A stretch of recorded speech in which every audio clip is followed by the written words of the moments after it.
Hello, everybody.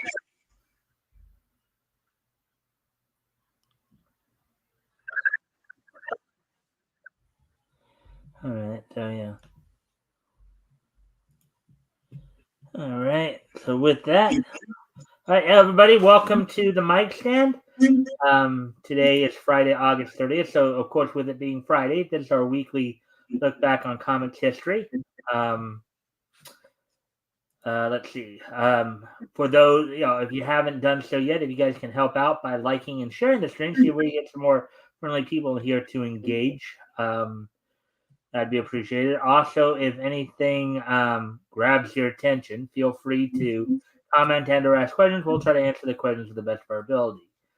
So before we talk about what's on tap for tonight, what we're going to get into, what we're going to read and all that, I introduce my co-host for the evening, RJ Carter from Critical Blast. And if you like RJ, if you'd like to do tell everybody about yourself, promote any projects you're working on, I think you get the shtick, right? Yes. And I'm doing that now. I'm typing away into the chat, and there it is. There it goes. Because there's just too many things. But I'll show you the most recent, one of the more recent ones. I think this is new since the last time we were on there. This is the Aristocratic Extraterrestrial Time-Traveling Thieves, the complete collection. This was released in black and white in the early 80s, and we have worked with the creators to get the entire run in a single hardcover, softcover, and even for those who really, really like that format, a manga-sized book. So we've got all our bases covered. If you want something that looks nice on your shelf, you want something you can take on an airplane, we make the books in all these sizes all the time. So check out the link that I just put in the chat. That goes to the bookstore. Everything there is current. If you buy from the direct link, then you are actually getting the creators more money because Amazon doesn't get their cut. If you're outside the United States, that doesn't work. You have to use the Amazon button, and I'm putting a button on all of them as I have time to. So some of them don't have buttons yet. You'll have to go look for them yourself. And I know this past week you seemed to get a little busy with your own YouTube channel as well. I guess you were featuring some people this week. Yeah, I mean, I don't hunt up shows, but as people approach me and ask to come on, then I make space for them. So we had a busy week this week. We had 3 shows, and then I'm here, and then I turn the page, and it's like, I go into September, and I have nothing. Now Damascus will be hosting the Damn Show on the 13th, Friday the 13th in September. Well, actually, and I guess I might as well just, since you said you guys don't have anything scheduled yet for September, might as well bring this up now. I would have just brought it up after the show normally, but I'll be washing my hair. I do have an opening for September 27th if you're interested in coming back then and co-hosting. Let me look. I didn't turn that far down the road, but I'm sure it's open. Yeah, September the 27th is wide open. All right, so and then I'll put you down for that. Then, if you want it, I'll put you down for that. After the show. Sure, that'll work. Now in October, I'm going to be doing back-to-back events. So I will be at Archon in St. Louis area the first weekend in October, Friday, Saturday, and Sunday. We're going to have a table there with all our books. And then the Friday and Saturday and Sunday after that, we're going to be at the Ozark Mountain Creative Writers Conference in Eureka Springs, Arkansas. And we're going to be having a table there. And then after that, there is a social event called the Mad Hatter Ball, held by the Eureka Springs Art School of Arts. I think I got the name all messed up. But anyway, it's an art thing. So I'm going there well, the likelihood, chances are, if everything stays on track as it is, and again, we can talk more about it on the 27th when you're back here on that day. But basically where we're at with the rotation stuff, the likelihood the next time after the 27th would be the next opening if everything kind of stays on track the way it is. would be like October 25th. So Okay, then I might be open by then. yeah. Again, that's something we can look at. That's something we can look at on the 27th. Or we could also go back to like what you were doing before. Booking three months in advance or what have you. But I think it's usually better when you can to do it just one at a time as opposed to doing it that many at a time just in case stuff happens. So. But again, we can explore that again on the 27th. So I got you for the 27th. So if everything works out, and I get Shadowhawk, into the rotation here more, I'll have like at least 4 people, and then everything will be going, 4 at a time because I have also Apex and Rick now as well. So. But with all that being said, of course, let's talk about what we're doing tonight. Because tonight, we will be going over books that went on sale from Hillman Periodicals in March of 1940. We're looking at Miracle Comics Volume 1, Issue 3, and Rocket Comics Volume 1, Issue 3 as well. This will be the final issue of Rocket Comics, and the characters with the final appearance of the characters within. The 3 features we'll be looking at tonight will be Sky Wizard from Miracle Comics, which is 16 pages. Then Rocket Riley, which is 12 pages in Rocket Comics, and Red Robert, which is 10 pages in Rocket Comics as well. So, anyways, all right. RJ, can you check your mic setup? But I think the echo's coming from your end. There's nothing to my mic setup. It's either on or it's not. Okay. And it's far away from that. I mean, I can. All right. Yeah, it's on the front only, so it's not picking up anything behind it, which would be where the speakers are. I can turn my volume down some. That might help. Maybe it's picking up extra volume that way. All right. It doesn't control my mic volume. It just controls my hearing volume. Yeah. All right. Hello? Is that any better? Yeah, I don't. I mean, I can hear me coming back, but I can hear it, in like your background, not a feedback loop. All right. So anyway, so now that we got that settled, why don't we go ahead and pull up the comics then? And again, just a friendly reminder to everybody, if you guys can help out by liking and sharing the stream, see if we get some more friendly people here to engage, that'd be appreciated. Also, if anything here we talk about grabs your attention, feel free to comment and or ask questions, and we will try to answer the questions to the best of our ability. So, let's get to the feature presentation, as they like to call it. Yeah,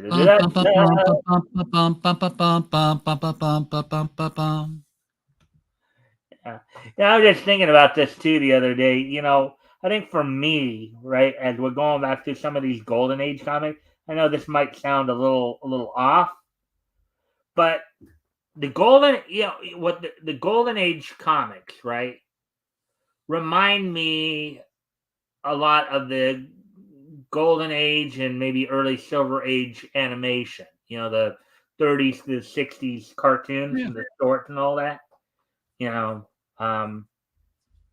So I was just thinking about that the other day. I think that's part of the reason why there's the appeal when you look at like how the stories are set up and all that, and how the locales are set up. It feels. I feel like I'm in some ways. I feel like I'm watching, like, even though when I'm reading these Golden Age comics, I feel like I'm watching some of those Golden Age shorts from the 30s and the 50s. I'm watching like some of the older like Popeye shorts and MGM shorts and all that. Yeah, it was the same artist a lot of the time, same art style. Actually, if I remember correctly, in fact, Charles A. I just saw this. I think I was watching The Perils of Pit Stop this morning on MeTV Tunes, right? And I think one of the credits I saw in there was Charles A. Nichols, and if I remember correctly, I think that was the same guy who initially created Blue Beetle, I believe. I don't know that one. Yeah, I know Blue Beetle. I don't know who created him, so I don't know. Yeah. All right. So, anyways, Miracle April. The cover date, of course, number 3, 10 cents. Oh yeah, and of course we got you here, so you're you're going to be the narrator here. Yes. I'll just do the cover here, and then we'll get into when we get into the story, we'll get into all that. Featuring Sky Wizard, Master of Space. Now look at how he's holding the girl right there. Gotta get her to arch her back, jut forward. Yeah, that cannot be the best way to carry a person. But it's a great way to push that chest out. Yeah. All right. Alright, so, and then Rocket Comics for action thrills. So, Rocket Comics for action thrills adventure. Rocket Riley, Prince of the Planets. Red Roberts, the Electro Man. So those are the 2 features we'll probably be reading in, when we get over there. You also have Hurricane Heart, High Seals, Helion, High Seas Helion, the Steel Shark, Deep Sea Raider, Phantom Ranger, Rider of the Badlands, Buzzard Barnes, and his Sky Devils,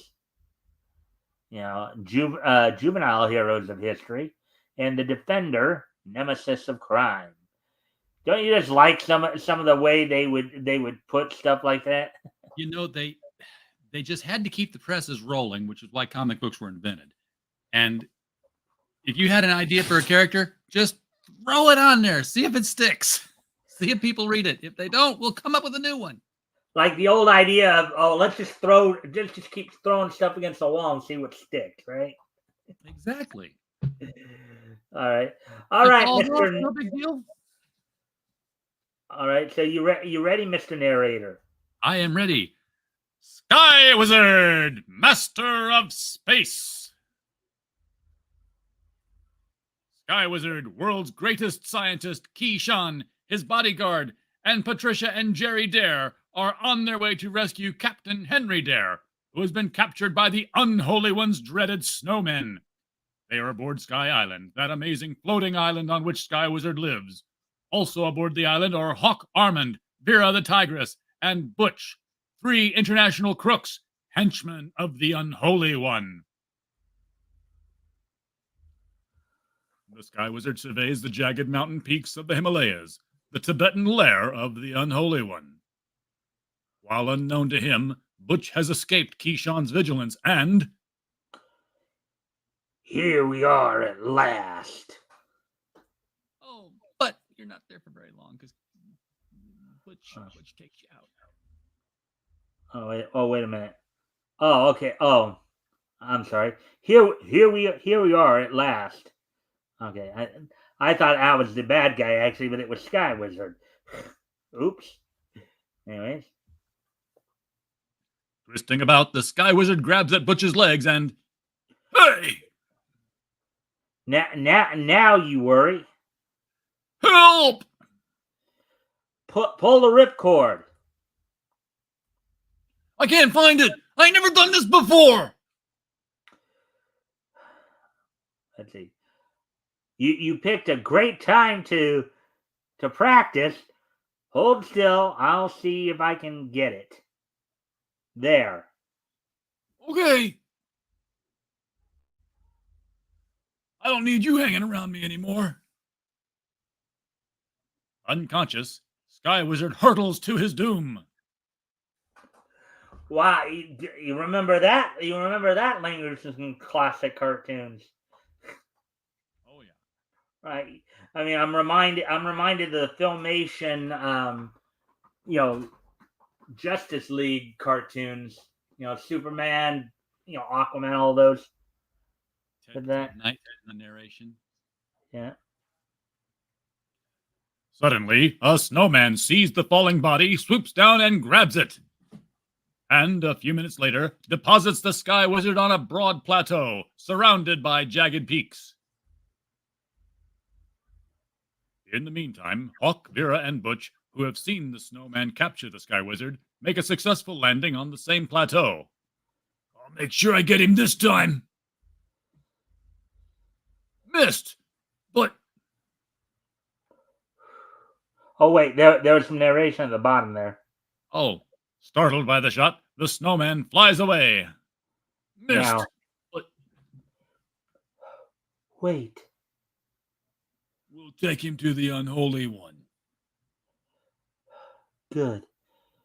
We'll deliver the inventor instead of the plans. Figure if they get the guy who actually invented it, and then the plans would be redundant, right? Yeah, they're in his head. And there's narration at the bottom there.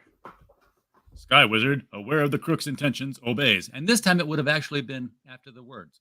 So again, they weren't very good at organizing the text on the page. At least this company wasn't, and there are a few others that we've seen have this issue. But we saw it all the time. Huh?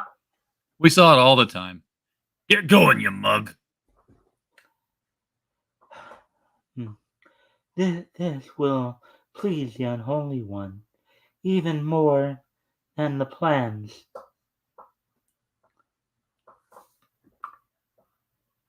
This will lead me right to Captain Dare. I'd like to kill this guy. That would displease the Unholy One. That would displease the Unholy One. I just caught when you said that wasn't the woman. So I just changed it real quick on the fly. Meanwhile, back on Sky Island.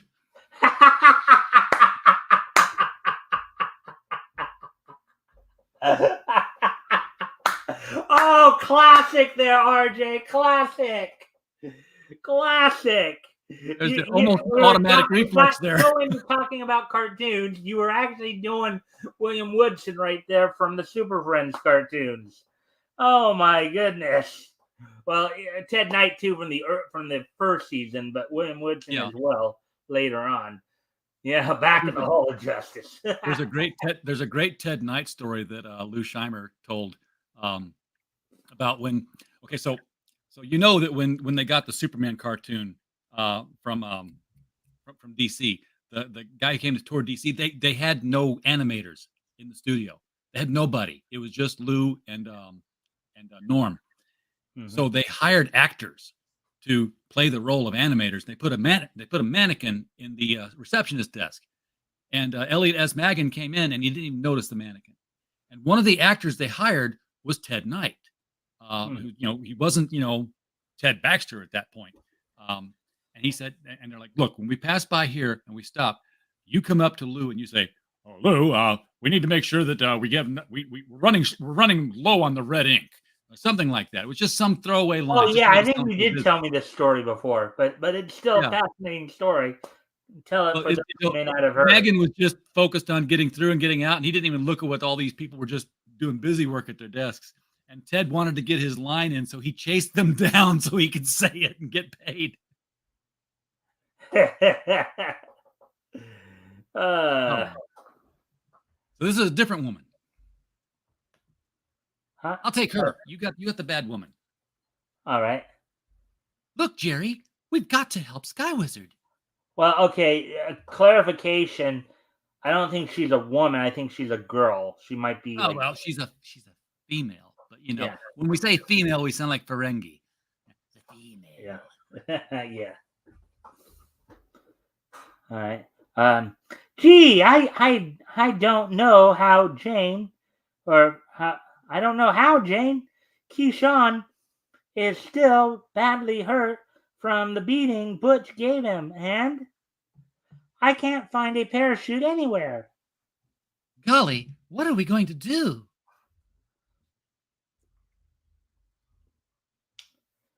And then there's a narration at the bottom there. Oh, in the Himalayas. Look, what the snowman. Oh, I couldn't tell whether that was pointing at him or the guy behind him. We'll assume it was him. Yeah. The snowmen attack. Help! Take that, you.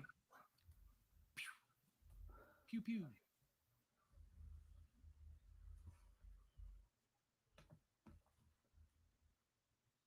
Ugh! Get your paws off of me. I owe my life to one of you, but hands off the gal. Oh, how gallant. Uh-huh. Help! Hey, cut it out. Don't you just feel like you're watching a 50s cartoon? Yeah. 50 short. 50 short. Oh, wait, that's the winged monkeys. Did you fellows ever hear of the rules of the prize fight ring? Help! Save me!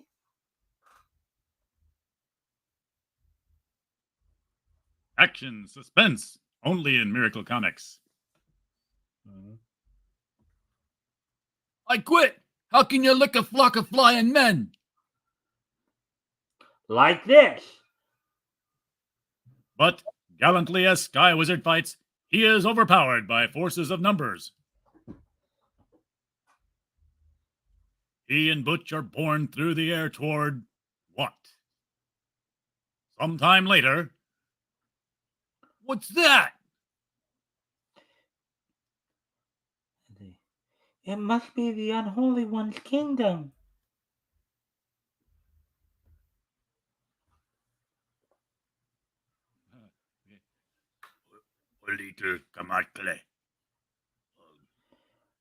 Ugh. Hope they know what they're talking about. We're being led into the Unholy One. I'm getting scared. Oh, the Unholy One. He has devils working for him. Call them snowmen, but look, they're devils. Well, here's the thing, too. Yeah, he apparently, at least according to this, the snowmen, as they're called, or as you're putting them, the devils are working for the Unholy One. Well, Butch, the girl, and the other guy also working for the Unholy One. They just apparently never seen him.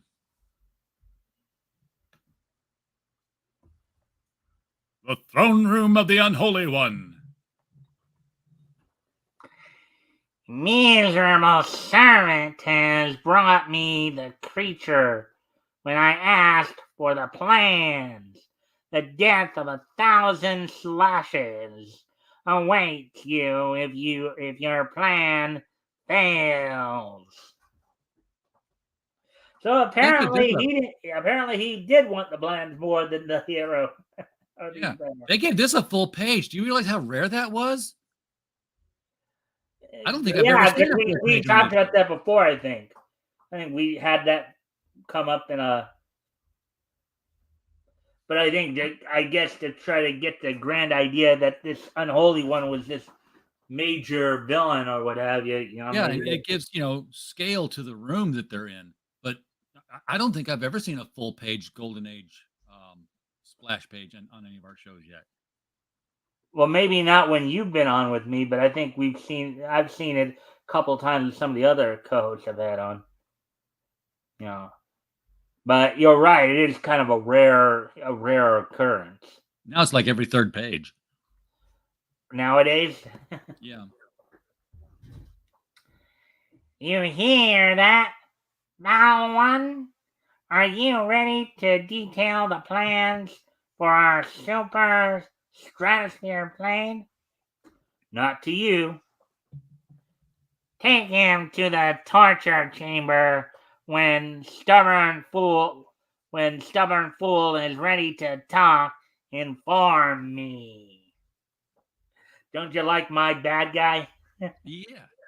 I notice he's Chinese. So this is your woodshed for all naughty boys. Capital. Sky Wizard bravely withstands the dreaded ordeal by fire, but the pendulum of death makes him change his mind. Now there's another classic from not just cartoons but even live. I mean, I even saw that in some the '66 Batman series, right? Oh, The old yeah. swinging pendulum axe, The pit and the pendulum. Yes. right? All talk, stop the axe. Compadre. If that means I'm scared, you're right. I'm scared something will happen before my work is done here.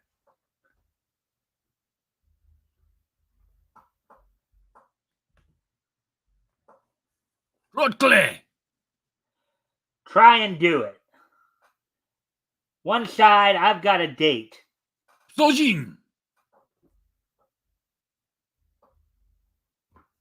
Sorry, but The Sky Wizard races through the open door into a narrow tunnel. Suddenly, the door slams shut.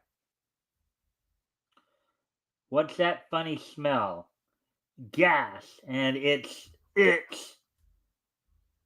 Sky Wizard detects the sweetish odor of gas that is filling the tunnel.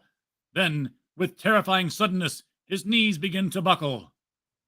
And no longer able to cry out for help, the Sky Wizard sinks to his knees and pounds weakly on the door of the tunnel. pretty interesting story thus far, huh? Yeah, he's not, he's not the kind of hero who's like nothing phases him. He's like, okay, they ain't gonna do that, and darn it, that got me. Suddenly, the door opens and Captain Henry Dare, long a prisoner of the Unholy One, helps Sky Wizard to his feet. You want to do Henry Dare there? Yeah, Sky Wizard, how? You, Captain Dare? This is luck. The guard just left me. They left my door unlocked because they know I wouldn't dare open it. That gas. I hope you're not looking for a way out. I was hoping you were still alive, but I didn't expect it. He kept me alive because he knew I didn't know anything about the plans, and he could use me as bait if all else failed. Look, the door's opening. That gas must be off. Maybe we can... Don't do it. Our chance will come later. Ugdint! That means the Unholy One.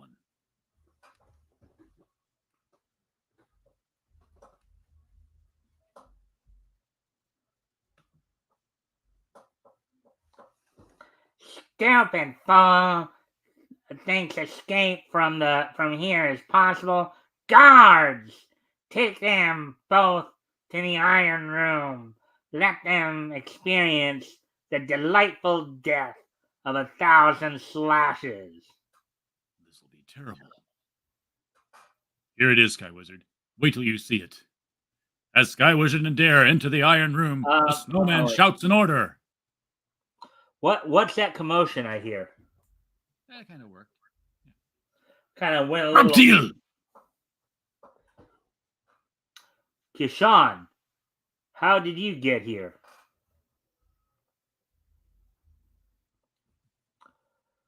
I mixed up all the power strength I could from your formula and came down on the one remaining parachute. And now you're in the same hole with us. Hey, the ceiling is moving. All right, there's narration at the bottom there. The ceiling gets lower and lower. I don't feel this power strength lotion at all. Not enough of it, I guess. Guess I prepared it wrongly. Then we're doomed.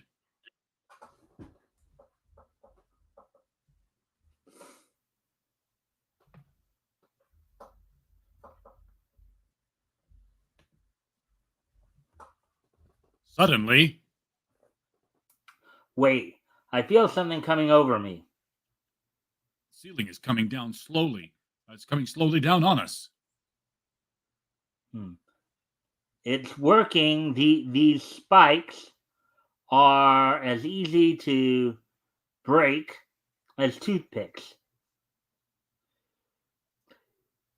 Heavens! I've never seen anything go amazing. So amazing.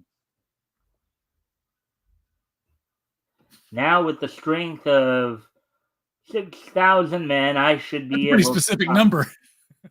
Yeah. The ceiling has stopped. You're pushing it up.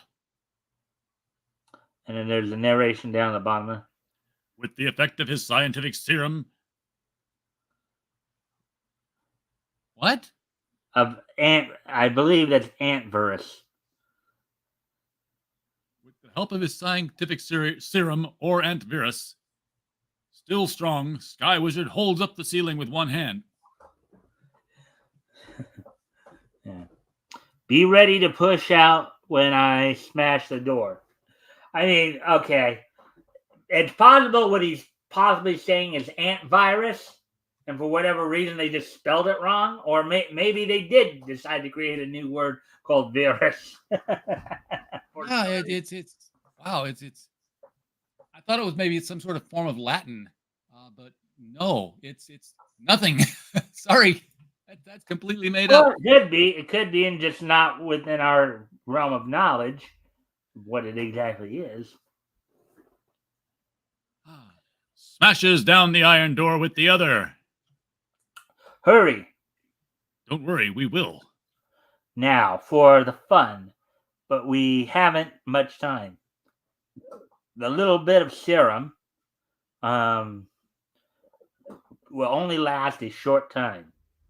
So he had an hour man out. That's possible. He had his own Miraclo. Sky Wizard, endowed with the strength of 6,000 men, goes to work on the Unholy One's throne room. I've been looking forward to this. There goes the Unholy One. Look at him run. Look at the unholy run right there. Taking a mighty leap, Sky Wizard. No, you don't. Mercy on me, benevolent one. Isn't that always the case with bad guys? Right? You're the good guy. You can't kill me. You're the good guy. Outside the castle. Well, I guess we've got them all now to get back to Sky Island. How will we do it, Sky Wizard?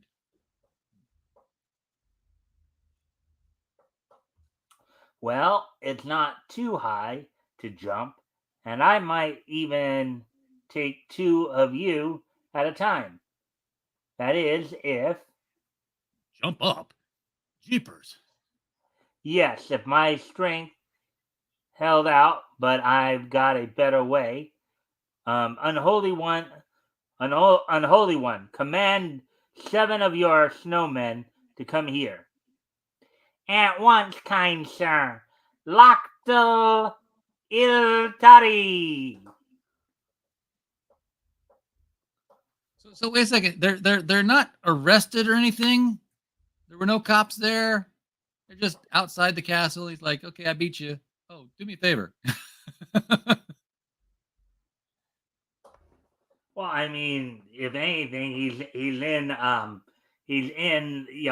the Unholy One's dominion. It's not like if anything, he technically would be breaking the law in that land.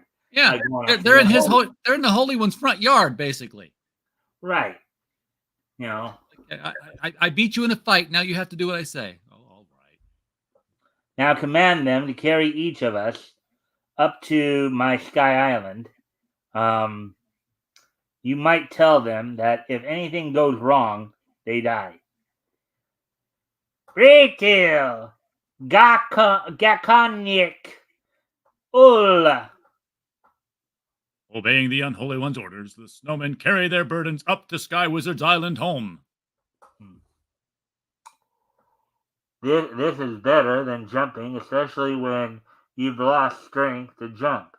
that serum doesn't last long. And there's the narration at the bottom there.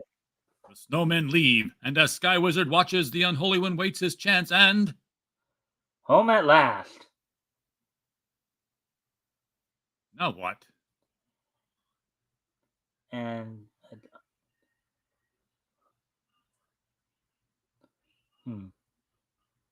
That's the boy.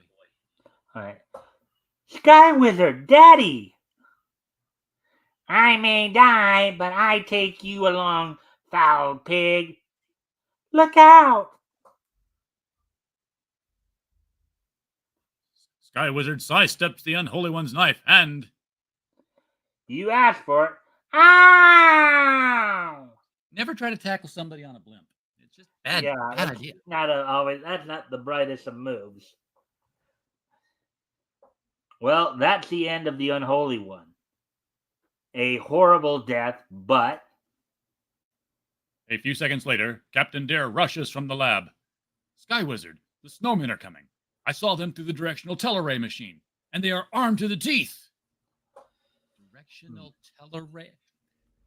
On the monitor. Yeah. Again, they came up with some interesting terminology back in this time. Yeah. On the video monitor. That's okay.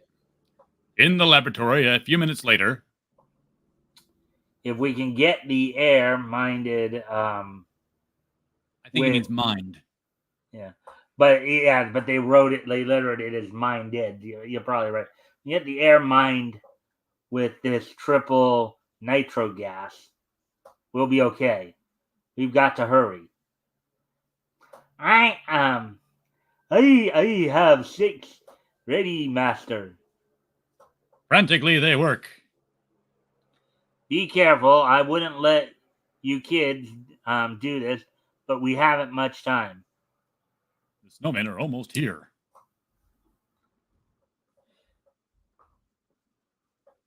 The entire island is protected by a roof of nitro-filled balloons.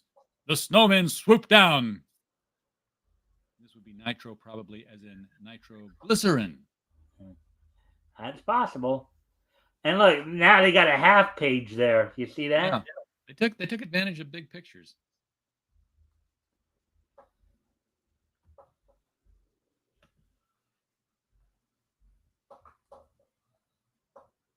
The balloons explode as the snowmen crash into them. They are soon driven off, but suddenly... Give me that gun. Get your own. I'll just give him a single strength enough to paralyze him. But why? I owe this fellow a debt. He kept fooling around up there. He'd have been blown to bits. A debt master. Yes, this is the fellow who saved me when Butch pushed me off the island. And the ray will wear off in a little while. Then we'll have a souvenir to take back with us. Gee, it's good to have you back with us, Dad. What are you going to do to Hawk, Vera, Butch, and the Snowmen? Wait and see. Dare, look, we've got to get back to America at once. What does Sky Wizard see on the directional teleray screen? What will happen to the snowmen, Vera, Hawk, and Butch? Read next month's issue of Miracle Comics and see. But you won't, because they didn't. All right, so before we, of course, move on to Rocket Comics, I'll start at least get going in that direction here, so they can find the cursor. And there we go. RJ, what were your overall impressions of the story here? It was interesting. He like I said, he had things that scared him, so he wasn't just like perfectly fearless in the face of everything. And he he relied on deceptions. Like, you guys have seen me tear your house apart. I'm going to jump up there and take you all flying through the air. But maybe you should just carry us instead. So he deceived him into thinking, we better carry him or he'll rip us apart, when his formula had already worn off of him. Talk about a very interesting bluff there, huh? Yeah. All right. Anything more you want to say about that story before because I'm about good. ready. Yeah. I'll have a question. Obviously, I'll have a question about, when we go back, when I asked about both books here. So, anyways. So, Rocket Comics, May number 3, 10 cents. Rocket Riley, Prince of the Planet. Now, some little notes here as I was sharing these notes with RJ earlier. This is the final issue of Rocket Comics. It only ran for 3 issues. Also, this is the last appearance of these characters. Now, the 2 characters we're going to be reading tonight are going to be Rocket Riley, which is 12 pages, and then finishing up with Red Roberts, which is 10. So, but just a little tidbit here on the fact that, of course, is the last issue. And then Hillman will go on hiatus for the rest of 1940. And we'll see them start up again in January of 41 with the 4th issue of Miracle Comics. And they'll take another month to 2-month hiatus and then come back with Victory Comics in the spring of 1941. So, some little tidbit to look forward for you guys.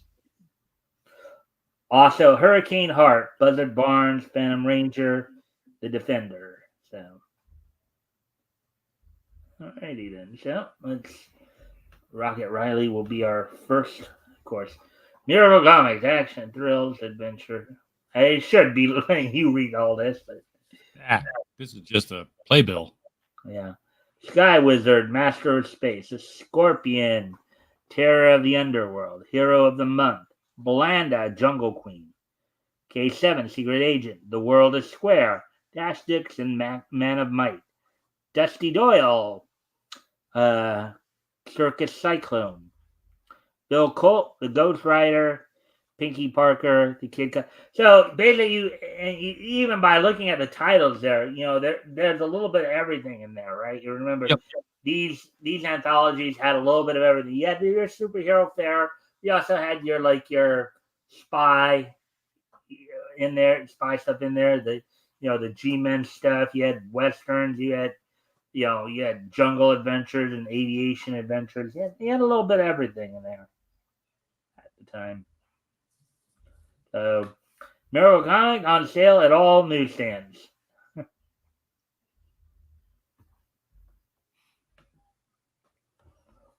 All right. Well, now we're getting into the story here. So you want to Rocket Riley. On the suggestion of Von Stengel. Wow. The spy did. What? Quit making up. You're making up words now. Come on. On the suggestion of Von Stengel, the spy Divolo, the dictator of Saturn, forces Professor Sterling to begin construction of a fleet of rocket ships with which to invade the Earth. The professor must obey to save his daughter, Griselda, and Rocket Riley from torture. Riley, Griselda, Xenox, the Saturnian intellectual, and his daughter, LaDonna, are held prisoner in their cells. And now you're in Rocket Riley's cell. I've got to get out of here. I wonder. Guard, come here, quick! There's narration at the bottom there.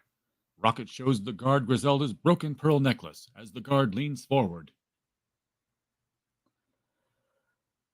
What are these? I found them in my cell. Why should I care? They're pretty. This isn't love, my friend. Hey, Hey!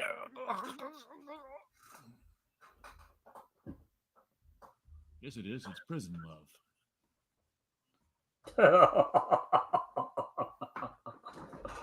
Whoa, okay. Hey!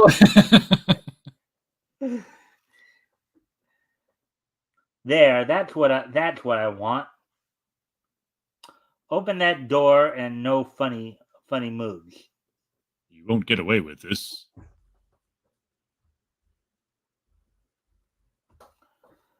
Sorry, friend, but I can't take any chances now. Rocket locks the guard in the cell and hurries off to release Griselda, Xenox, and LaDonna when... What's that? A bell? Someone's at the main door. Avon calling.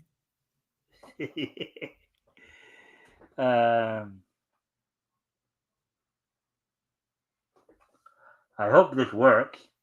Yes, sir? I want to see the Earthling. Hurry, fool. Here, you're not. Get your hands up. Hold on. There's the box. The officer discovers the truth and trains his deadly ray gun on Rocket. Get your hands up. Devallo will be surprised to learn of this. So I guess that's the guy's name is actually Devallo. That's what. Yeah, I can live with that if that's his name. Yeah.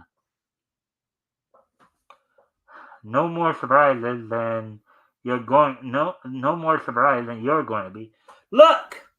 Oh, the oldest trick in the book. The suddenness of Rocket's command catches the officer off guard for a split second. That's an old Earth dodge, sucker. As you pointed out, RJ. Yeah.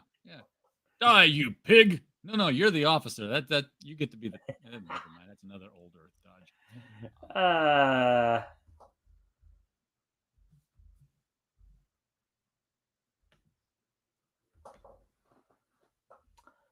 You fire that thing once again, and I'll kill you. With what, fool? With this. Oh. You in what army? You asked for it. Say, he's just about my size.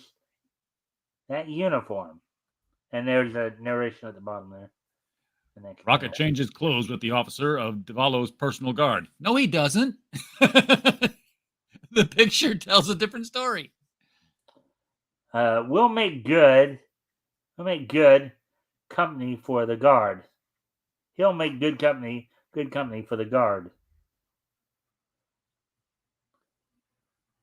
We'll have to hurry. Where are Griselda and LaDonna? They've gone. Devallo sent for them. Notice that he's wearing the guard's outfit, but he's still wearing red. They still called him red. Probably a little miscommunication there, huh? Yeah. Gone where? To Devallo's harem, the Sky Galleries. Oh, bow chicka bow wow. Riley gives Enoch the ray gun he took from the officer. Together they hurry to free the imprisoned girls. Well, get them, Xenon, or I'm beginning to believe you can do it. You can do it. You can do it. I'll get the professor. I can get into the lab without much trouble. This elevator will take us up to the top of the castle, but there's a separate elevator for the Sky Galleries. And a $5 cover charge.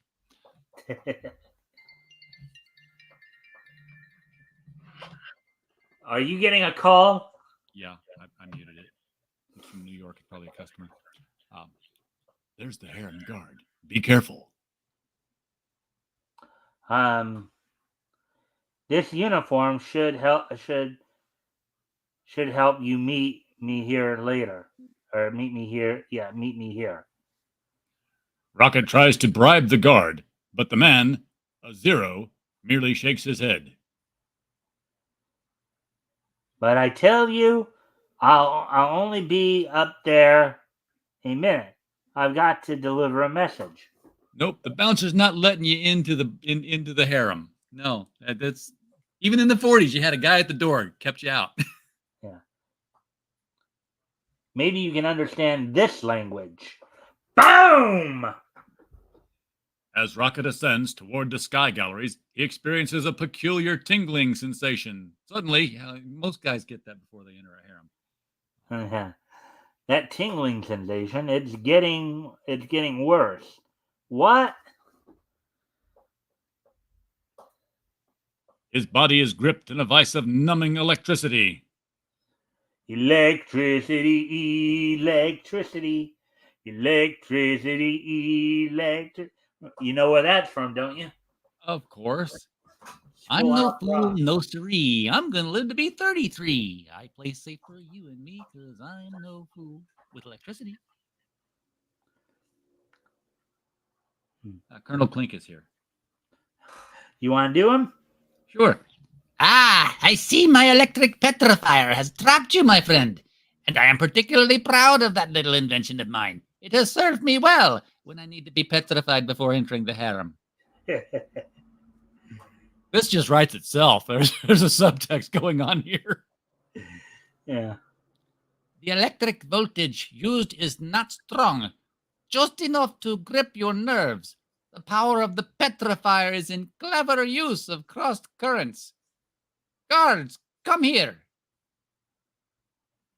Because you attempted to escape, my bargain with Professor Sterling no longer holds. Throw him into the pit of the damned. Pit of the damned. Riley Wow. is led to a huge pit, and not to be confused with the torture chamber of Skymaster or Sky Wizard. Yeah. This is what usually happens to anyone who attempts to invade the privacy of my sky galleries. You'll suffer for this, Davalo. Your Excellency, a message. Thrown brutally in. Too bad. There's The narration. door at the end of the pit opens slowly. The Sarlacc comes out. Let's see.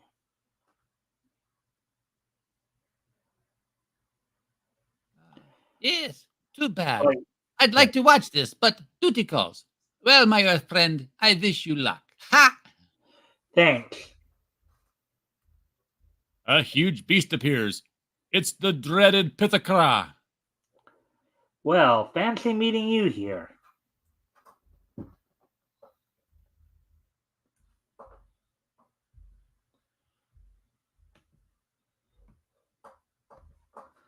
The Pithakra hurls himself suddenly at Rocket, hurling him to the floor. You know, that's when you hurl yourself at someone, you generally are hurling. Rocket gets shakily to his feet, sets himself to meet the beast. Come on, kitty. Try again. Rocket jams the chain down the Pithakra's throat. The force of the Earthman's charge snaps the beast's neck. There. Try to swallow that. Well, get moving. There's no use keeping me in here. There's narration at the bottom. Yeah, I was waiting for you to finish the sentence. Here now? Yeah, but I'll move on. The guards lower a ladder into the pit, realizing the wisdom of Rocket's statement and the misspelling of their own narration. Yeah. All right, now you can take me to Davalo. The guards lead Rocket down toward the entrance to the sky galleries. Suddenly, yes, we're finally going to get into the sky galleries. They come to a bend in the corridor and... We'll just try this for size.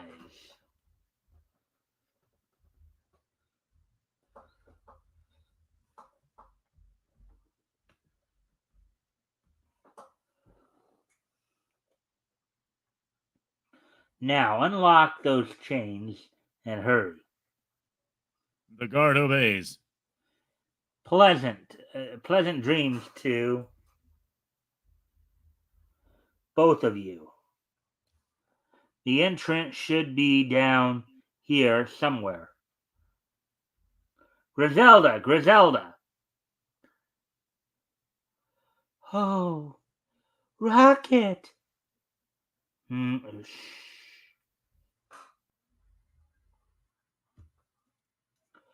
Hurry. There's someone coming. Oh, Rocket.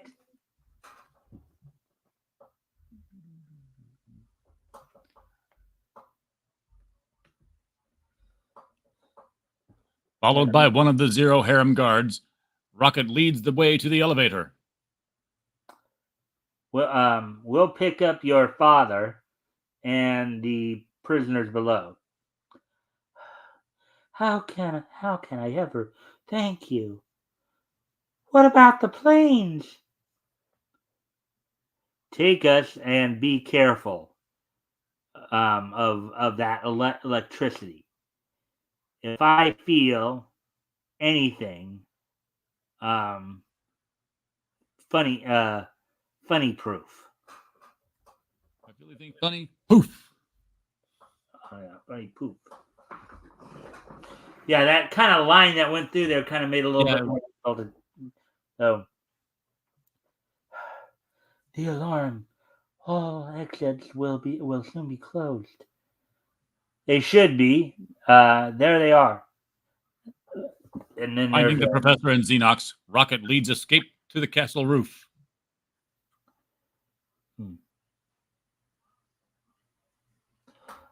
I think you were Xenon before, right? Oh, okay. I couldn't tell who was talking. There's the exit. Yeah. We can just about make it. You lead the way. A small space patrol ship rests on the castle roof. Let me have that gun, Rocket. I'll cover your retreat.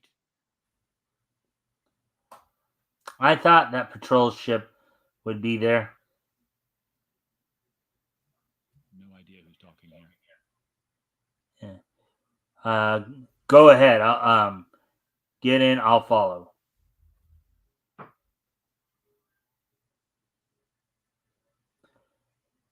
The guards pursue. Get it going. Here I come. Hurry, Rocket. The door slams. The ship takes off. But that's, I think, one of the bad guys. Man the cannons. Yeah, the way they put the word boxes together in that set was not that great, to say the least. The escaping patrol ship is hit. Let's see. But the Sharkmen. We've been hit. Head for that river. It's our only chance. That's a chance we'll have to take. It's better than crashing. Okay, so yeah, right there. That's a prime example of really bad organization, because it's not just that the text is at the bottom, but the very first word balloon, she's talking about the Sharkmen in response to realizing that they're going to crash into the river, which we've just found out at the very end of the narration. Yeah, they kind of reversed it. You think that maybe it should have gone the other way or something like that, or they should have somehow. Well, I mean, hers should have been last. We've been hit. Head for the river. It's better than crashing. But the Sharkmen. That's the order of dialogue here. Yeah. But we couldn't have known that off the bat until we read the whole thing. Of course. The space patrol ship crashes into the river and splits asunder. Hey, Sharkman, where's Griselda? She'd make good bait. The Sharkman has seen Rocket and launches his attack. Desperately, Rocket fights back and frees himself just in time to hurry to Griselda's aid. I've got to have air soon. Oh wait, actually, if he's underwater, yeah. I'm pretty sure that had to be a thought balloon. Yeah. Rocket frees Griselda, but they are immediately attacked by a whole horde of the repulsive creatures. I could hold out much longer. You're running out of air. Here's the thought, Rocket. Stop talking. When you're underwater like that, right? Yeah. The Sharkmen take their captives down to the river's bottom. Rocket, his lungs bursting for air, has lapsed into unconsciousness, at which point he drowns because involuntary breathing begins. Later, in the vast underground home of the Sharkmen, Rocket regains consciousness.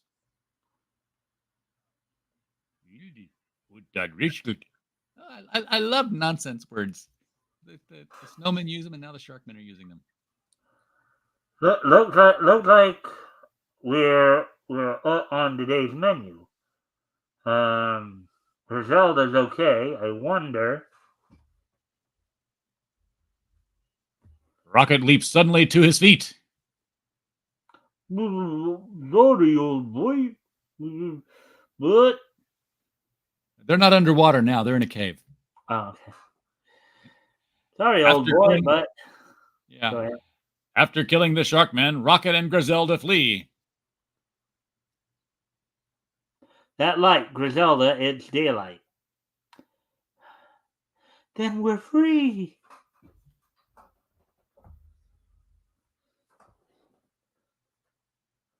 Oh, we're trapped in a pit. Get in back of me. Wait, I wonder. Yes, I think it will work. What? He's gonna build a ladder out of spears. Rocket starts making a ladder of spears to climb out of the pit. I knew it. This yeah, you saw the foreshadowing, didn't you? Yes. This, get me some more spears. It would have only been better if the Sharkmen were throwing the spears and just landing them in the wall. He's like, "Thank you, guys. We'll climb out now." I'm just checking to see if anybody's comment. I guess nobody else has joined us yet. Oh well, I think people are missing out on some good stuff here. Just a few more, then we'll be able to straddle this pit. It gets narrower near the top. They're coming. They can't follow now. I wonder what had happened to Father Xenox and LaDonna. Do you think? There's narration on the bottom right there. Rocket, himself wondering over the fate of his three friends, fears the worst. He tries to assure Griselda. They weren't down there. That can only mean they got away. Otherwise, the Sharkmen would have captured them too. Oh, Rocket, I hope you're right. How do you think I'm doing with the girls' voices thus far? As best as you can. You got two of them to differentiate there. Huh? You've got two of them to keep different. So Yeah, I know it's a little bit harder. I think I have been able to somewhat subtly differentiate them, but Devala's Castle Guard. Look! Who are you? It's the Earthlings.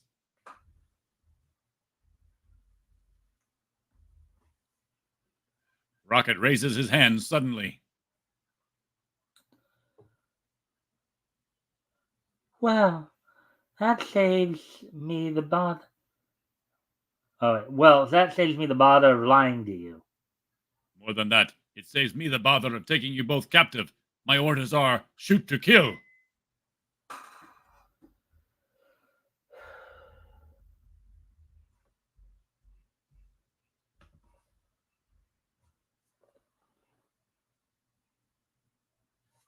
He smashes the guard with a heavy blow.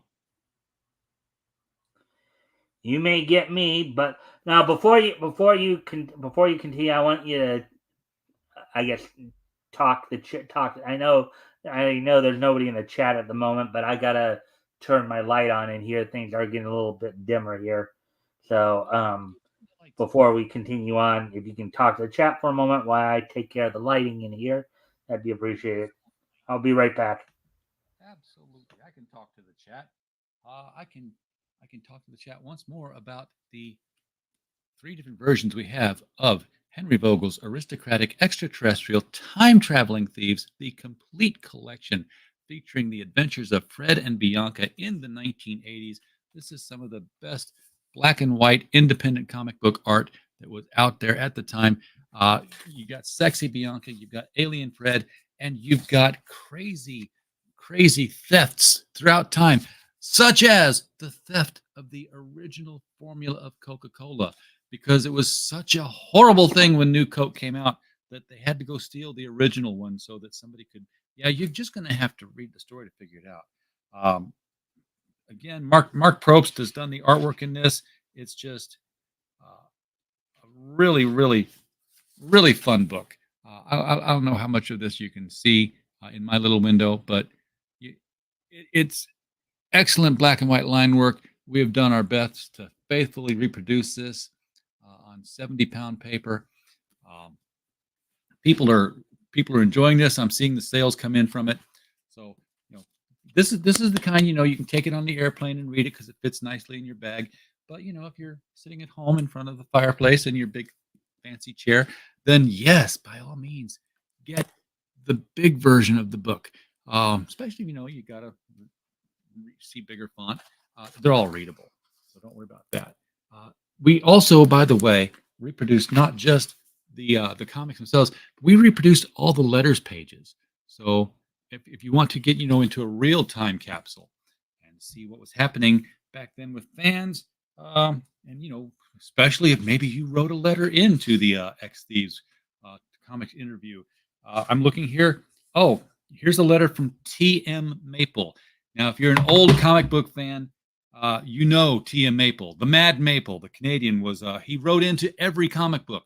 That was all he did. This was before the internet. This man spent money on stamps and took the time to handwrite things. So it was, yeah. Wow, that he was sort of like a celebrity reviewer. The Mad Maple. That's good. Man, I'm glad to see his name in there again. All right. Mad Maple lives again. All right, I'm back. So as I said, I needed to just get a little more light in here, but also needed to take care of some other little business, as it were. Yeah, it looks like we're making good time because we're just past the hour mark here. So. Oh yeah. Rocket leaps to the horned steed's back, reaches over for Griselda, and yeah, sorry, I forgot to switch my own thing over. Not without an argument. Catching the palace guards completely unaware, makes a break for freedom. If we can only make that spaceship. There's no one near it.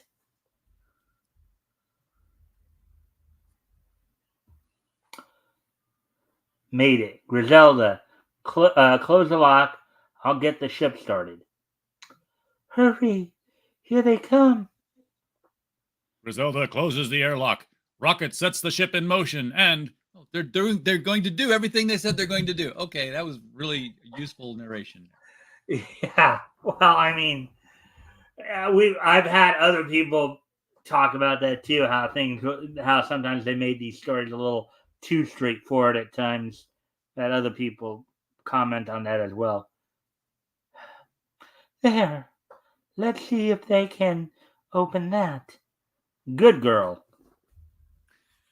You can close a door. You're a credit to your gender.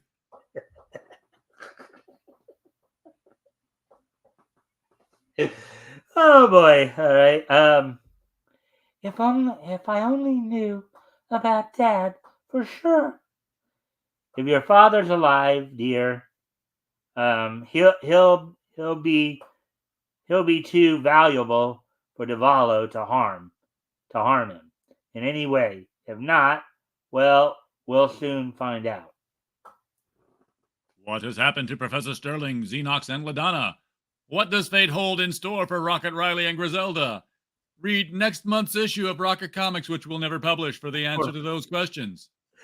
Right, because as I discovered when I was looking into this was basically the last issue of this comic, and and it is kind of a shame because the story does look like it's, but I guess they just weren't getting the sales, for it, people, when I sometimes talk about like number of books that are produced and stuff, and well, do you know the sales number? I don't know the sales numbers. I don't know, but you can tell, if a book, let's say, only runs 3 issues, and it probably wasn't selling all that well. I mean, that was obviously, it's an obvious thing.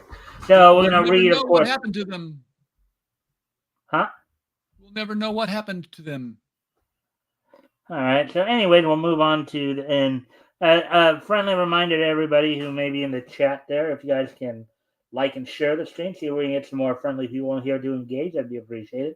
Also, if anything here grabs your attention, feel free to comment and or ask questions. We'll try to answer the questions to the best of our ability. So let's move on to the final story we're going to do tonight, which is going to be Red Roberts. There's Hurricane Heart right there. Let's see. The Defender. And what do you think of the art here as we're breezing through this? Okay, well, now they're striving to be more realistic. I like that. A lot of line work in it. Red Roberts, the Electro Man in the Dawson Kidnapping. Yeah, you like how they titled that? Red Roberts in the Dawson Kidnapping. Doesn't that remind you of something? Well, it's more like the old serials, like he's an actor in something. Right. All right. Continue on. Red Roberts, the Electro Man, so called because with his great bodily supply of electricity, he can transform himself at will into electro thought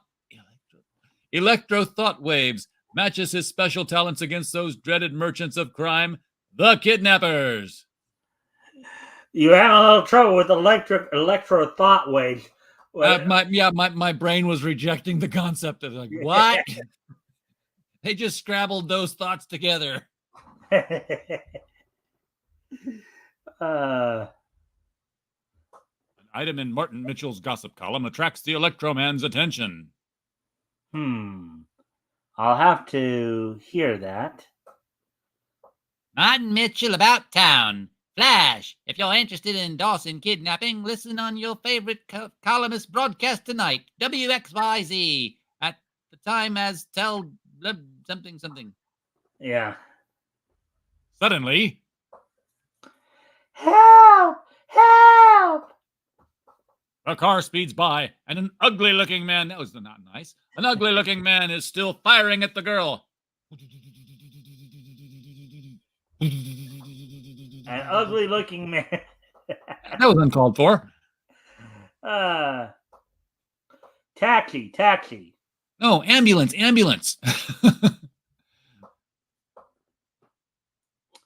The nearest hospital, and hurry. She's been shot in the head. She's going to talk. I'm Ginger Dale, Martin Mitchell's secretary. I was on my way to meet Martin at the radio studio when that car came along. Unknown to the Electro Man, the dark sedan follows them.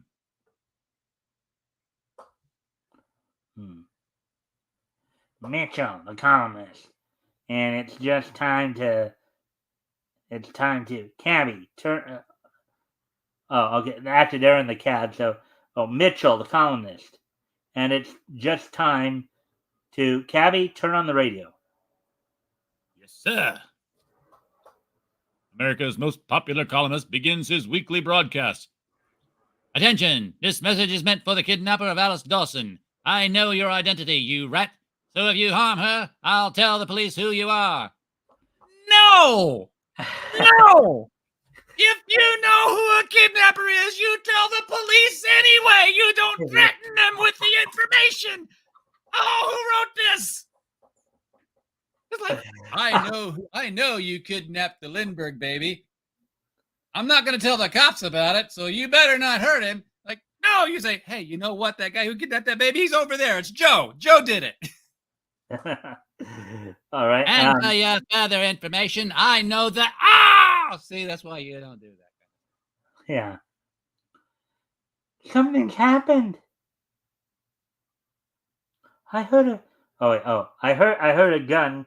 Cabby, get a radio car to escort you to the hospital. You may be followed. Got to beat it. The Electroman can travel faster his own way, transforming himself into an electro thought wave. Roberts dives into the radio. Hey. So basically, he in some ways you can almost argue he's like the Marvel comics, maybe the Marvel comics superhero Electro, or like Black Bolt like Airwave and Super Friends. Yeah, he's more like Airwave. Airwave, yeah, that's another one too. Airwave, Larry Jordan. Hal Jordan's nephew, or brother. I thought he was his cousin. I don't know, because his son became Airwave and he was called Hal also, and he was Hal Jordan's nephew, so I assumed that they were brothers. Red emerges from the microphone at the WXYZ studio and finds Mitchell's on the floor, dead. It probably was a gun with a silencer on it. They got him right in the back. Red Roberts is examining some notes he found in Mitchell's pocket. Suddenly, a figure appears and... It's locked. We'll have to get a key. Whose address could this be? PJ's 1004 East 26th Street. The Electroman sees him and stuns him with a bolt of electricity. The door bursts open. Roberts, I came here to ask Mitchell to identify a body at the morgue. Say, what's up? Hello, Dawson. Hello, Clancy. You're just in time for a job. Mitchell's been murdered. This doesn't look good for you, Red. Alone with a murdered man in a locked room. Alone? You're getting blinder every day, Clancy. There's your man. There's your man on the floor. Where, Roberts? He's gone. Always pay attention to the people you knock out. Yeah.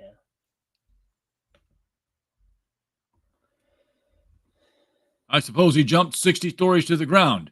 You'd better tell that to the desk, Lieutenant Roberts. You tell the lieutenant.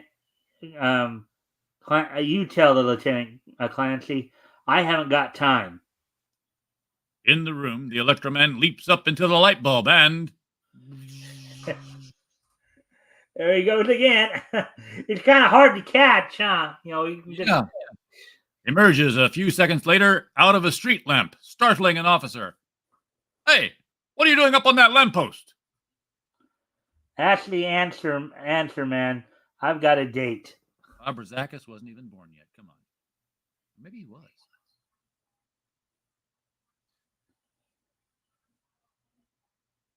Nothing like the subway when you're in a hurry.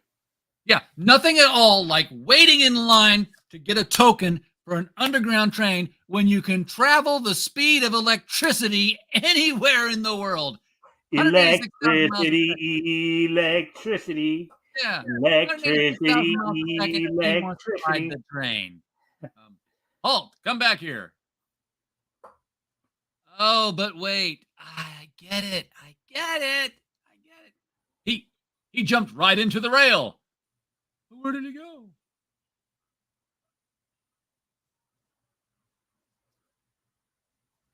Why, that's it. He must be the Electroman. He jumped into the third rail of the subway. Okay, now that makes sense. Not a bad setup. A few seconds later, Red appears at the waterfront.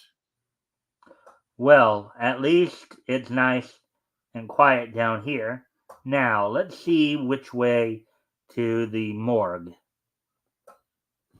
A big black car barely misses the Electroman, proving the colorist did not read the text at all.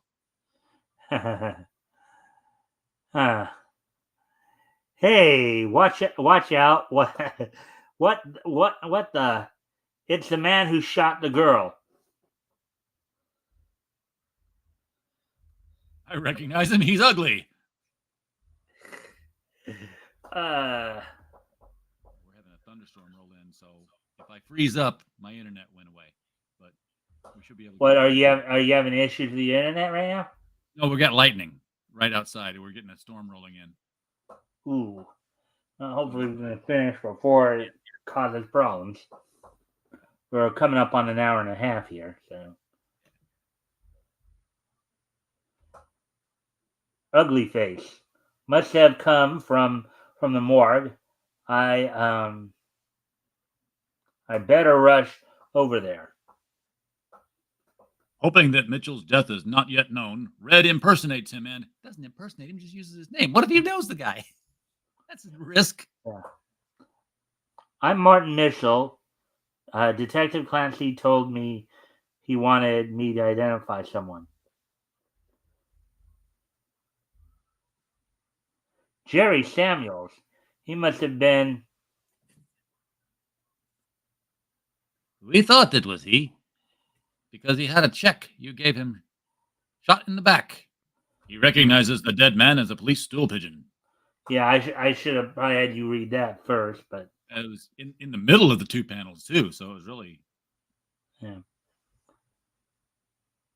That JS must have meant Samuels.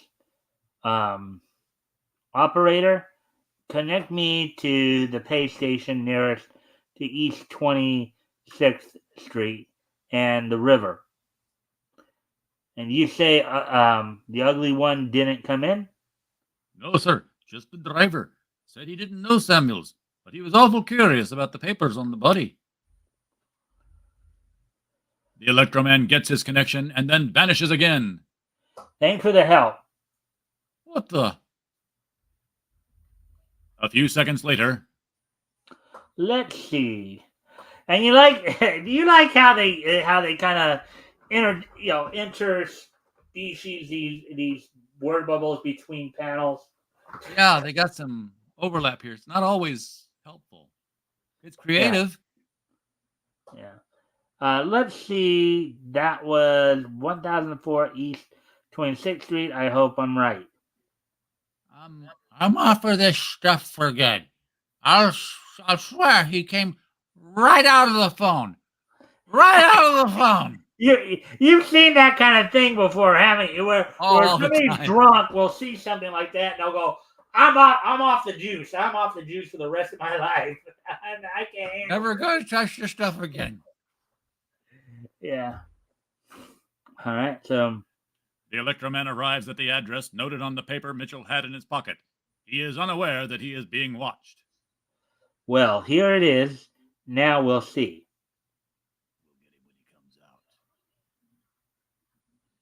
You want to do the gangster right there? Yeah, we'll get him when he comes out. All right. So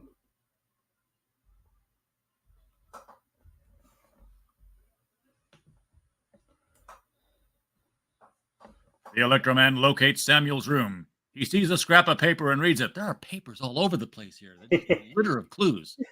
Yeah. All it says is benzene, midnight, Tuesday, and this is Tuesday. Out of the corner of his eye, he sees two lurking shadows. Benzene. I wonder, that must be it. I'll have to hurry now. It's getting late.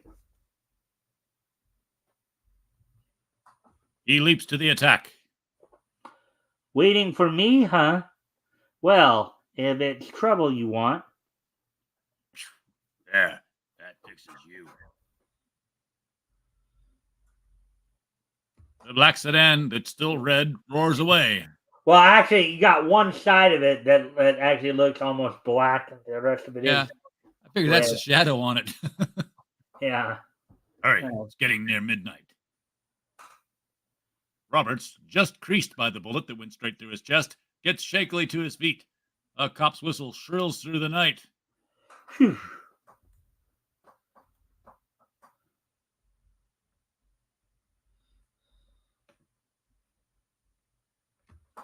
Robert's race with the police annoys him. Halt or I'll fire! Well, here we go again. I'm getting a little sick of this. Yeah, having people chase him around and shoot at him. When you, RJ, after a while. Get him, Pat! And what do you think I'm trying to do? Hey! That flash slowed him down some.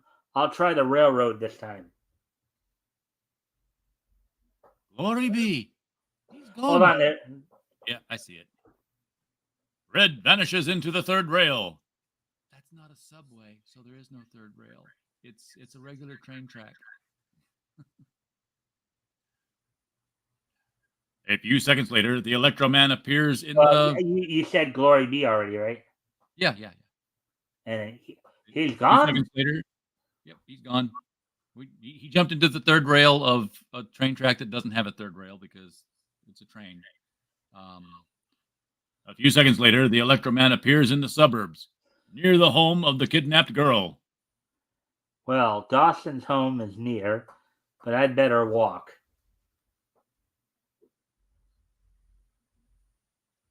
A girl's high-pitched scream rockets through the house. You want to do the butler there, I guess? I'm sorry, sir. Mr. Dawson is not at home. Reporters are... I'm not a reporter, but it's important that... What's that? And this is probably where the narrative would have really been read. Yeah. One side, mister. I'll just go in and look around for myself.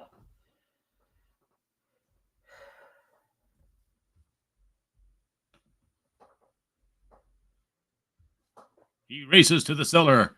At the door of a wine vault, he hears... Help! That voice sounds familiar. Oh, those rats. They scared me. Ginger, how? There's a rat behind you. The door slams shut. Well, that's pleasant. Say, who brought you here anyway? I don't know. A message came to the hospital that I was wanted at the studio. As I left, they grabbed me. But I learned that something is going to happen at Mr. Dawson's warehouse at 12 tonight. I know that, and it's not far from midnight. Now, this door can't be budged, and there aren't any wires. What I think? Oh, wait, I think... Just as I hoped. There are wires leading outside. Probably the garage. Get some of that wine quick. Pour it down so it will soak through the insulation. What are you trying to do? Then transforming himself. Oh, all right. Go ahead. Yeah. Sorry about that. Sometimes I just suffered a brain fart right there. Go for it, RJ. Then, transforming himself into electro thought waves, he vanishes into the charged ground. Oh, I'd forgotten. The Electro Man. Sorry about that. It's normal. You just keep reading, you know? Yeah. Red has dropped back into the cellar and unlocks the door to Ginger's prison. Quiet. We can get out of the window back here. Never mind. You go right back. Oh, Her first. Her Oh. first. all right. Where are you going? Never mind. You go right back to the city before something happens. Oh, he's so wonderful. An instant later, I got here just in time. The fire, if the fire ever reaches the benzene tanks, good night. Benzene, I guess, is some kind of chemical. oh yeah, poisonous. She should be here somewhere somewhere. I've covered every possible place. As he finds the kidnapped girl, the first benzene blast rocks the factory. Here you are. There goes the first blast. We've got to hurry. You gotta hurry. I can't move.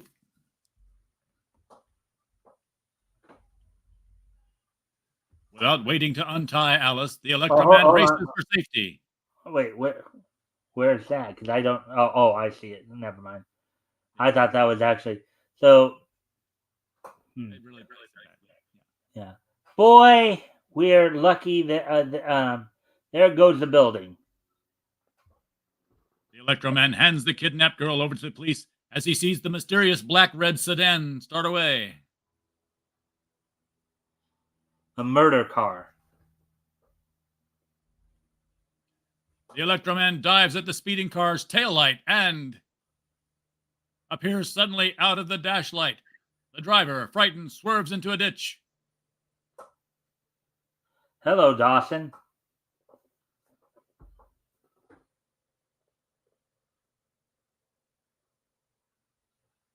Let's see. It's the girl. Kidnapped girl. Oh. It was all a blind. It was all blind, so he could kill me. You want? Yeah, that's red. Oh, okay. Yes, it was Dawson with a phony beard and mustache as her stepfather. He'd get her money. And he stood to collect the insurance on the factory, too. Yeah, they kind of got a little goofy with some of the way they lined some of this up. Yeah. You're coming back to town with me. Guess again. Scatterbrain. I'll ride with the police. Even that's safer than with you. So The long. Electroman becomes an electro thought wave, and vanishes into the battery of the police car, safe from Ginger's wiles. Yeah, okay. I've got a very grateful, hot, rich blonde. No thanks. Well, Ginger isn't the rich one, though. Okay. She was the secretary. She was the secretary to the radio guy. Okay, then yeah, never mind. All right, so that's the end of that story. So that's the last of that, I guess. How? What are your impressions on that story? That was every time I thought there was something stupid going on, they made up for it. I was like taking the subway. Oh wait, he's riding the network of the the third rail lines. I said, pretty brilliant method of running around if you are a being of electricity and you want to follow a circuit. They laid one out in the city grid for you. Of course, there's electrical lines all over the place too. You could follow, but they were showing a variety of methods he could deploy. I liked how he called the operator. He used an old trick that the Atom would use by using the telephone lines. He told the operator to call the nearest pay station at a certain level. I'm like, what's a pay station? And then when he came out, I realized, oh, it's a pay phone at that address. Yeah. So the Atom would, call people up and then leave the line open and shrink down to electron size and ride the wave out to the other end of the phone and pop out. So he was doing the same thing before the Atom was doing it. Right. Well, maybe the people who created the app, or you're talking, of course, just so we're clear, you're talking about Ray Palmer, Adam, as opposed to the one who shrank, not the one who was just a midget. Yeah. Yeah. Ray Palmer as opposed to Al Pratt. Earth One's Adam. Just so we're clear. All right. Well, that's the last of the stories we're gonna read for tonight. So, of course, before we get to this day in each history, and we start to wrap things up a bit here, got some final questions in regards to what we read, of course. So, of the three stories you read tonight, what would you say was the one you liked the most? I think I probably would have liked the Electro Man the most. I think they got most creative with his powers. The rest of them were just like, kind of more standard fare. Standard fare. Do something dumb, comes back to bite him, and you always shoot the bad guy.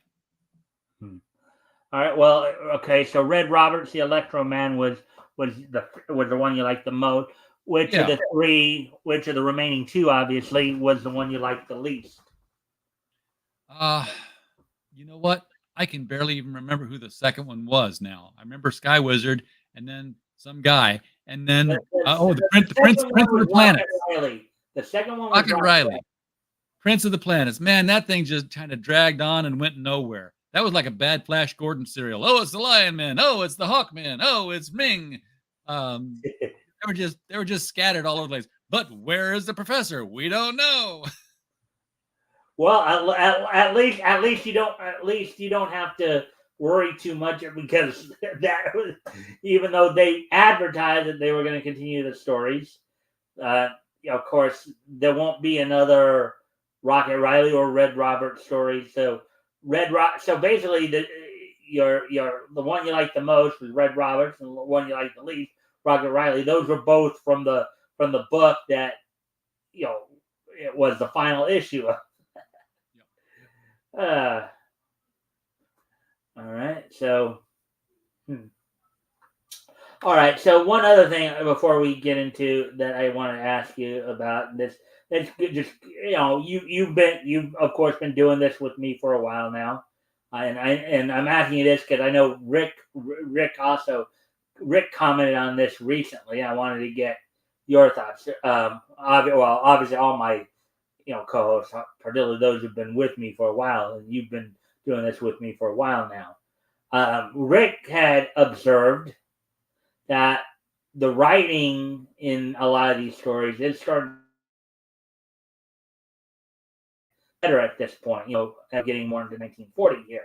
Do you think the writing, as from what you've been seeing from the last few stories we've done together, last few times you've been on, would you say it looks like the writing is maybe getting, the overall publication of the books? Do you think it's getting better, worse? What are your thoughts on that? I want to say that the writing was better, but at the same time, it wasn't enough to say this. Look, there was a lot of competition going on, and that's why the writing had to get better. It had to engage the reader more. So when something was really dumb, people would say, "Boy, that was really dumb. I don't want to read any more of that guy." So. Yeah. See sales in the second book, and you're like, okay, they didn't like that guy. Right.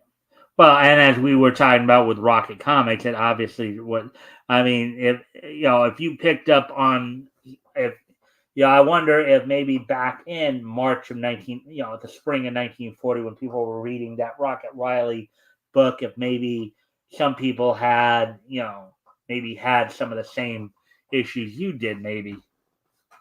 You think? Possibility. Yeah. And then as I mentioned a few weeks ago when we were doing like Centaur, they would close up shop in 42. So just another little tidbit there. All right. So Anything else you want to add to any commentary or anything more you want to add about what we read tonight? No, I don't think so. I think I think that one, Rocket Comics died a noble death. All right. Well, I hope I can get you back this Sunday to tell everybody about your impressions of what we read tonight. And of course, as we discussed early on the show or before the show, I'll put you down for September 27th. Next, have you on, and then we'll figure out what to do there going forward. So with that, so now let's go ahead. Let's go ahead and start finishing off. We're at hour 40 here, so we're going to go ahead and start finish off. So what we're going to do, we're going to today being Friday, August the 30th, we're going to take a look back at this day in each history. History. So let me just see here. Okay, yeah, that was 2019. Yeah, the last 2 years were 2019. Okay, let me just.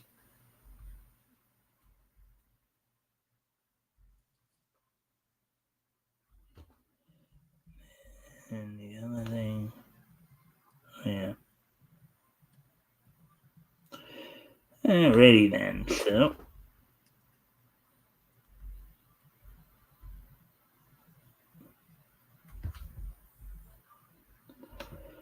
Yeah.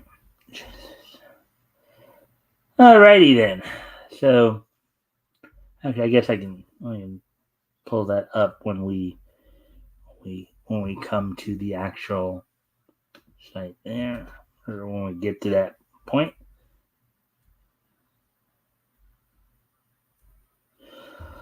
All right, so first off, I'm going to head back 25 years ago. As on this date, 25 years ago today, the WWF at the time held its Monday Night Raw event.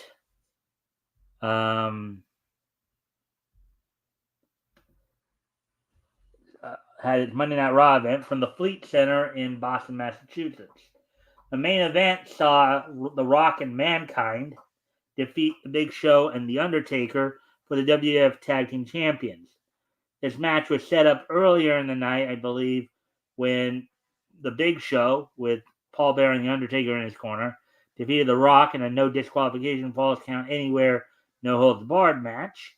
Also opening the show, Mankind defeated the Mean Street Posse of Joey Abs, Pete Gas, and Rodney by DQ in a 3-on-1 handicap match in which Shane McMahon was the special guest referee.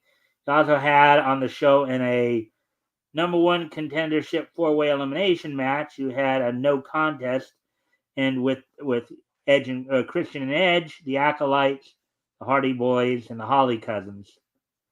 So that's all we got for you there.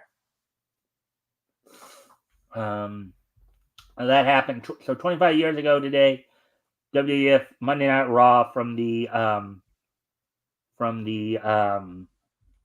Fleet Center in Boston, Massachusetts. Anyways, moving on. 1 year later, the year 2000. On this date in the year 2000, 24 years ago today,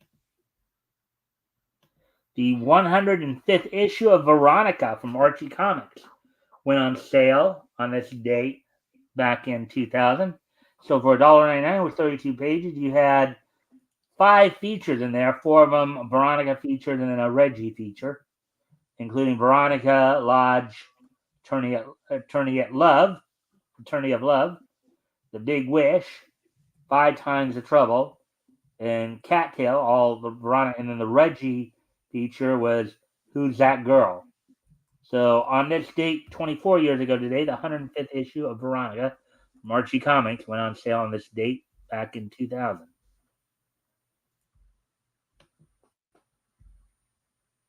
So moving on to the next piece in each history. We move all the way up to 2019. As on history. This date, well, it's more recent history, obviously. 5 years ago, yeah. Yeah, 5 years ago, but on this date 5 years ago, Home Plate Entertainment and Guru Studios, True and the Rainbow Kingdom completed its run on Netflix on this date back in 2019. So 5 years ago today, Home Plate Entertainment and Guru Studios, True and the Rainbow Kingdom finished its run on Netflix on this date 5 years ago. And 2019 is just so nice that we're going to hit it twice. As also on this date, back in 2019, 5 years ago today, the anime J.C. Staff's anime film, Konosuba, God's Blessing on This Wonderful World, Legend of Crimson, premiered in Japanese theaters on this date 5 years ago today. So on this date 5 years ago today, J.C. Staff's Konosuba, God's Blessing on This Wonderful World, Legend of Crimson, premiered in Japanese theater on this date back in 2019, 5 years ago today. So with that, I thank everybody for being here. I hope everybody enjoyed the show. We'll be back here on Sunday, of course.